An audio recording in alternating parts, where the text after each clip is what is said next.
ये चोचो नान खाकर इतनी ज़्यादा स्वादिष्ट बनती है। अब आपको किसी रेस्टोरेंट या फिर ढाबे पर जाने की जरूरत नहीं है नान खाने के लिए, क्योंकि तवे पर घर पर ही बनाएंगे बहुत ही आसानी से। आटा लगाने के लिए मैंने 1 कप मैदा और साथ में 1 कप आटा लिया है। आप चाहें तो केवल आटे या फिर केवल मैदा से ये बना सकते हैं। बाहर जो आप नान खाते हैं रेस्टोरेंट और ढाबे पर, वो केवल मैदा में ही बनाते हैं। और यहाँ पर डाल दिया है मैंने टेस्ट के अकॉर्डिंग नमक। बेकिंग सोडा डालेंगे तो आधा छोटी चम्मच से भी कम डालेंगे सोडा, इससे नान फुली फुली बनेगी, साथ ही खस्ता भी लगेगी खाने में। चीनी डाल दी है आधा छोटी चम्मच। हल्का सा मिक्स किया मैंने और साथ में हमें डालना है घी 3 से 4 बड़े चम्मच, जिससे नान एकदम खस्ता बनती है। उसकी जो लेयर्स है ना वो बिल्कुल अलग अलग रहती है नान में। बस मिक्स करेंगे घी को बिल्कुल अच्छे से। आप मेरी वीडियो कहाँ से देख रहे हैं मुझे कमेंट करके जरूर बताना, और किसी को नान खाना पसंद है ये भी जरूर शेयर करना। घी को अच्छे से मिक्स करने के बाद में इसमें डालना है दही, तो लगभग 2 से 3 बड़े चम्मच दही डाल देंगे। जैसे कि घी डालने से हमारी नान खस्ता बनेगी और दही डालने से टेस्ट अच्छा आएगा, साथ ही नान में एक सॉफ्टनेस रहेगी जो कि मुंह में जाती ही एकदम घुल जाती है। थोड़ा थोड़ा करके अब इसमें पानी डालेंगे और सॉफ्ट आटा हम लगाकर तैयार करेंगे, जैसे कि हम सिंपल रोटी पराठे के लिए आटा लगाते हैं। आटे को ढककर आधा घंटे के लिए छोड़ देंगे। अगर आपके पास ज़्यादा टाइम है तो लगभग 2 से 3 घंटे के लिए छोड़ सकते हैं। अब बनाएंगे नान के लिए स्टफिंग। इसके लिए मैंने उबले हुए आलू को मैश करके डाला है।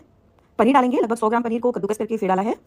एक बारीक कटा हुआ प्याज, लाल मिर्च पाउडर 3/4 छोटी चम्मच, नमक डालेंगे टेस्ट के अकॉर्डिंग, साबुत धनिया जिसे मैंने क्रश करके डाला है, इससे बहुत ही अच्छा फ्लेवर आता है। साथ में आधा छोटी चम्मच जीरे को क्रश करके डाला है।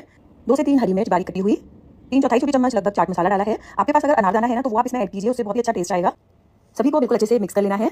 और हरा धनिया तो डालना बिल्कुल नहीं भूलना है, जो कि मैं भूल गई थी, मैंने बाद में ऐड कर दिया। अच्छे से मिक्स कर लूंगी। हाथ से अच्छे से मिक्स किया मैंने स्टफिंग को और तैयार हो गई हमारी नान के लिए स्टफिंग। और जो आटा है उसको भी रखे हुए लगभग 1 घंटा हो गया था, अच्छे से सेट हो गया है आटा। हल्का सा मैंने इसे हाथों पर घी लगाकर और गूंथा, जिससे कि और स्मूथ हो जाए आटा। उसके बाद मैंने आटे में से थोड़ा सा पोर्शन लिया और आटा मैंने इतना लिया है जिससे कि 2 पराठे मैं आराम से बना सकती हूँ। उसके बाद इसके ऊपर थोड़ा सा मैदा लगाकर इसको बेल लेंगे। इस तरीके से अगर आप नान के लिए लोई बनाएंगे तो जो नान है वो बहुत ही खस्ता बनेगी, साथ ही उसके अंदर जो लेयर्स है ना वो बहुत अच्छी आएंगी। बिल्कुल जैसे लच्छा पराठे के लिए हम बनाते हैं लोई, कुछ कुछ उस तरीके से ही बनाएंगे। बेलने के बाद में इसके ऊपर लगाएंगे घी या फिर ऑयल, अच्छे से पूरी रोटी के ऊपर फैलाएंगे। सूखा मैदा डालेंगे थोड़ा सा इस तरह से, इससे जो लेयर्स हैं वो आपस में चिपकेंगी नहीं, अलग अलग रहेंगी। अब इसको हमें रोल कर लेना है, तो इस तरह से अंदर की तरफ फोल्ड करते हुए पूरी रोटी को हम रोल करेंगे। किनारे को इस तरह से चिपका देंगे हल्का सा दबाते हुए। अब इसमें से हमें बनानी है लोई, तो जितनी बड़ी आप लोई बनाना चाहते हैं उतना पोर्शन इसमें से तोड़ेंगे और इस तरह से हल्की सी लोई बनाते हुए इसे हाथ से ही फैला लेंगे। आप चाहें तो बेलकर भी इसको हल्का फैला सकते हैं स्टफिंग करने के लिए।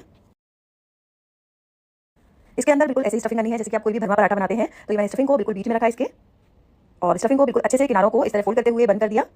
अच्छे से बंद करेंगे जिससे कि स्टफिंग बाहर ना निकले। और इस लोई के ऊपर हम डालेंगे थोड़ा सा कटा हुआ हरा धनिया, जिससे कि नान जो है वो देखने में बहुत ही अच्छी लगती है। हल्का सा धनिया को इस तरह से प्रेस कर दिया जिससे कि चिपक जाए धनिया लोई के ऊपर। अब आप चाहें तो इसे हाथ से ही इस तरह दबाते हुए बढ़ा सकते हैं, लेकिन बेलन से बढ़ाना मुझे ज़्यादा आसान लगता है, तो हल्का सा बिल्कुल मैदा स्प्रिंकल किया मैंने, बहुत ज़्यादा मैदा नहीं लगाना है। और इसे बेल लेंगे। बेलने के बाद में अब ये दूसरी साइड में हम थोड़ा सा पानी लगाएंगे, पूरी नान के ऊपर इस तरह से लगा देना है। गर्म तवे के ऊपर डालेंगे सेकने के लिए। पानी लगाने से तवे पर एकदम अच्छे से चिपक जाती है नान।